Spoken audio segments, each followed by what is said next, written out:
ఎక్స్‌ప్రెస్‌లో నక్షి మేళా సందర్భంగా free shipping across the world.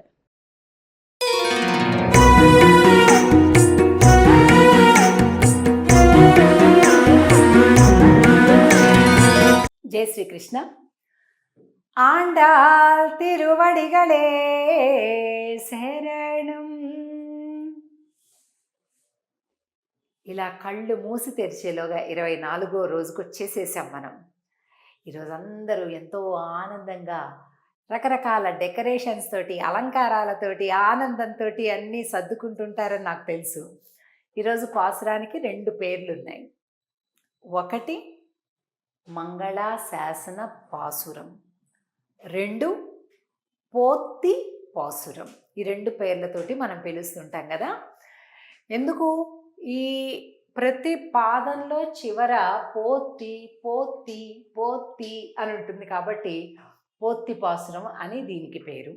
అందరూ కూడా స్వామికి ఆయన వీళ్ళ కోరిక మేర ఆయన లోపల నుంచి నడిచి వచ్చి సింహాసనం పైన అధిష్ఠించి ఉన్నాడు కనుక ఈ పోత్తి పాసురాన్ని పాడుతున్నారు. అందరూ కలిపి ఆనందంగా స్వామికి మంగళాన్ని పాడుతున్నారు. వీళ్ళకేమీ ఎక్కర్లేదండి, భగవంతుడి దగ్గరికి అది కావాలి ఇది కావాలని వెళ్ళటంలే, నీకు మంగళం పాడడానికి వచ్చాం, మాకు ఇదే కావాల్సింది, మాకు ఇంకేం అక్కర్లేదు అంటున్నారు. ఎంత గొప్ప భక్తులు చూడండి.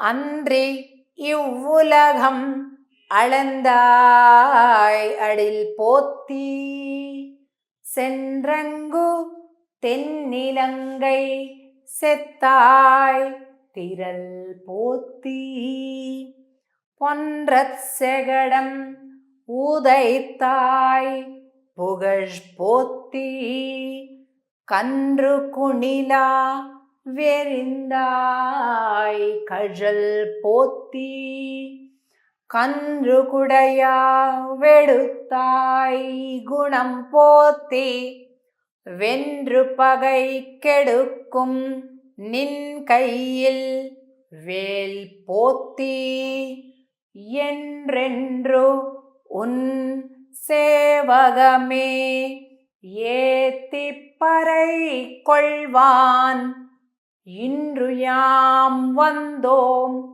இறங்கு ఏలోరెంబావాయ్.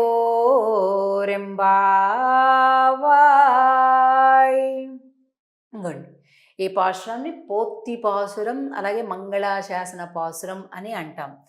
ఎలాగైతే షడ్రుచులు 6 రుచులతో కూడినటువంటి భోజనం ఎలా పరిపూర్ణమో అలాగే ఇక్కడ కూడా ఈ పాసురం కూడా 6 రకాలుగా 1 2 3 4 5 6 చూసారా, 6 రుచుల భోజనం లాగా 6 రకాలైనటువంటి గుణాలను కూడా కీర్తించి పాసురాల్లో స్వామిని ఆనందంగా అనుభవిస్తున్నారు.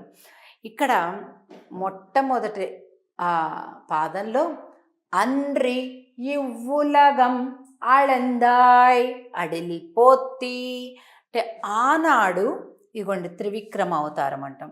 త్రివిక్రముడుగా పరమాత్మ ఒక పాదం భూమి మీద బలిచక్రవర్తి దగ్గర ఉండి 2వ పాదాన్ని పైకెత్తావు.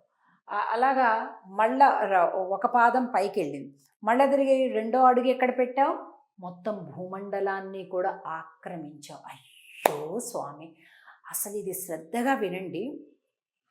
ఆండాళ్ళ తల్లి ఏం చెప్తుంది అంటే, ఇది భూమండలం, దీని మీద మొత్తం పాదం పెట్టి ఆక్రమించావు, ఇదంతా నీది అనిపించుకున్నావు. అబ్బా స్వామి, ఎంత కష్టపడ్డావు స్వామి, అంత బాధ కలిగి ఉంటుంది నీకు. అన్రి ఆనాడు, ఇప్పటిది కాదు, ఇది ఎప్పుడో వామన అవతారం త్రివిక్రమ అవతారం నాడు చేసిన పనిని యువ్వులగం ఈ లోకంలో ఆళంద కొలిచినటువంటి ఆ పాదానికి మంగళం అంటుంది. ఎందుకండి అంటే మనలాంటి రాతి హృదయం ఉంటే అర్థం కాదు మనకి, ఆండాళ్ళలాంటి భక్తి హృదయం ఉంటే అర్థమవుతుంది ఆవిడ ఏముంటుందో. ఆనాడు వామనుడు మంగళం మనం చాలా మెకానికల్గా వింటాము అంటాము, కానీ ఆండాళ్ళు ఏమంటుందో తెలుసా అండి, ఈ భూమి మొత్తాన్ని పాదం ఇలా కలిస్తే ఇక్కడ పర్వతాలున్నాయి, ముళ్ళున్నాయి, ఆ వాగులున్నాయి, వంకలున్నాయి, నదులున్నాయి, సముద్రాలున్నాయి, బిల్డింగ్లున్నాయి, భవంతులున్నాయి, ఇన్నున్నాయి. వీటన్నిటి మీద ఇలా పెడితే ఎన్ని పాదానికి ఎంత నొప్పి లేసి ఉంటుంది స్వామి, ఎంత కష్టపడి ఉంటావు నువ్వు అంటుంది. అర్థమైందండి? అది భక్తి అంటే. మాకు ఎన్ని ఇచ్చినా ఇంకా ఇది కావాలి, ఇంకా అది కావాలి, అలా కావాలి, ఇలా కావాలి, ఇది కాదు, మనది కాదు ముఖ్యం, ఆయనది ముఖ్యం. ఆయన సుఖంగా ఉండాలి, ఆయన సంతోషంగా ఉండాలి, ఆయన ఆనందంగా ఉండాలి. ఇప్పటికే చాలా బాధలు పడ్డావు మా కోసం అంటుంది. అంటే అన్రి ఇవ్వులగం అళందాయ్ అడిల్ అంటే పాదానికి మంగళం. సెన్రంగు తెన్నిలంగై సెత్తాయ్ తిరల్ పోతి. లంక రెండో పాదంలో లంకా నగరానికి వెళ్ళి రాక్షస సంహారం చేసినటువంటి నీకు, నీ బలానికి మంగళం. మొదటి పాదంలో పాదములకు మంగళం. ఇది బాగా గుర్తుపెట్టుకోవాలండి. 8 పాదాలు ఉన్నటువంటి ఆ పాసురంలో ఏ పాదంలో దేనికి మంగళం పాడింది అనేది గుర్తుపెట్టుకోవాలి.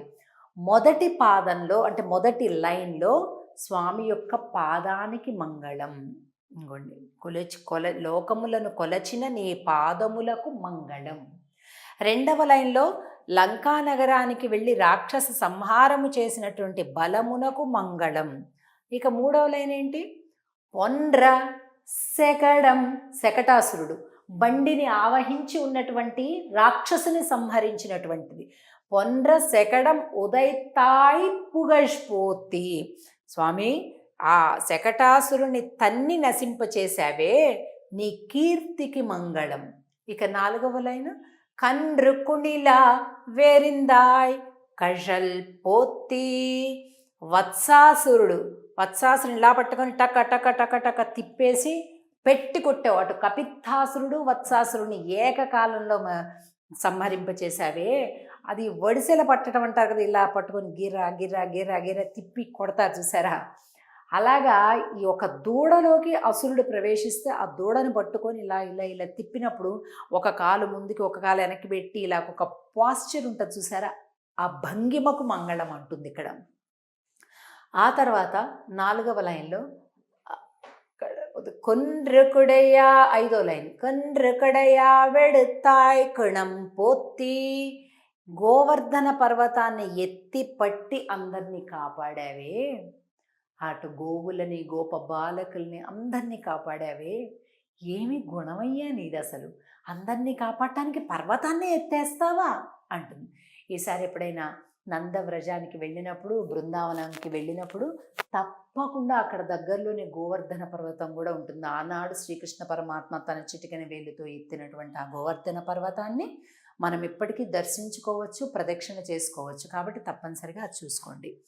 అలాగే వెన్రుపగా ఇక్కడ నిన్ కయ్యిల్ వేల్పోతి, ఇది ఆరవది. శత్రు నాశనమైనటువంటి బల్యం, వేలాయుధము, నిన్ను కాపాడేటటువంటి ఆ ఆయుధము క్షేమముగా ఉండు కాక. ఎన్రెన్రున్ సేబగమే ఏ తిప్పరై కొల్వాన్.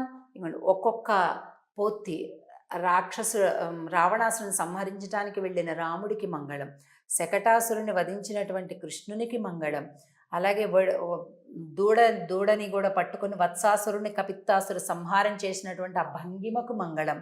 ఇలా ఇవన్నీ కూడా చక్కగా మనం ఒక భంగిమ రూపంలో చూస్తున్నాం. అలాగే గోవర్ధన పర్వతాన్ని పట్టుకున్నటువంటి నీ గుణానికి మంగళం అంటూ స్వామికి అందరూ మంగళ హారతలు ఇస్తున్నారు. అసలు ఈ 24వ పాశ్రం, 24వ సంఖ్య ఎలా గొప్పది అనేటటువంటిది ఇదిగో మనం ఇన్ని నామాలతోటి మనం చేస్తున్నాం. ఈ 24వ పాశ్రంలో అందరూ కూడా కలిపి ఇలాగ స్వామికి సింహాసనం పైన అధిరోహింపచేసి మంగళ ఆశీర్వాదాలు ఇస్తున్నారు. మనం కూడా ఈరోజు మంచిగా అలంకరించుకున్నటువంటి హారతి పళ్ళాలతోటి స్వామికి హారతలిచ్చి తరిద్దాం. రేపటి రోజు మరింత మర్మగర్భంగా ఆండాళ్ కీర్తించేటటువంటి పాసురాన్ని 25వ పాసురాన్ని చూడబోతున్నాం. ఆండాళ్ తిరువడిగళే శరణం. జై శ్రీకృష్ణ.